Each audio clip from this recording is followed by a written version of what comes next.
তো তোমরা যদি বাড়িতে বসে সিক্স প্যাক বানাতে চাও তো চলো এই 5টা এক্সারসাইজ ফলো করো, তো তোমাদের সিক্স প্যাক হয়ে যাবে। তো 5টা ওয়ার্কআউট করে তোমরা ফলো করতে হবে। তো চলো দেখা যাক ওয়ার্কআউটগুলো।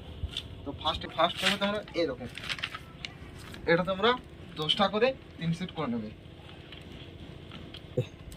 তো সেকেন্ড তোমরা এটা করবে, এটা তোমরা 10টা করে 3 সেট করে নেবে। কিছুটা এইভাবে পারফরমেন্স করবে, বডিটা একটু পেছন দিকে ঝুঁকে রাখবে, এরকম পারফরমেন্স করবে। তো তোমরা 3 নম্বর ওয়ার্কআউট করবে, কিছুটা এরকম করে হাত দুটো নিয়ে এইভাবে পারফরমেন্স করবে। এটা তোমরা 20টা করে 3 সেট করে নেবে। তো তোমরা 4 নম্বর ওয়ার্কআউট করবে, কিছুটা এইভাবে পারফরমেন্স করবে। এটা তোমরা 10টা করে 3 সেট করে নেবে। তো লাস্ট ওয়ার্কআউট করবে 5 নম্বর ওয়ার্কআউট প্র্যাঙ্ক। তো তোমরা কিছুটা এইভাবে পারফরমেন্স করবে। এটা তোমরা হোল্ড করার চেষ্টা করবে, 1 মিনিট করে হোল্ড থাকবে, 3টে করে সেট করে নেবে। কিছুটা এইভাবে পারফরমেন্স করবে তোমরা।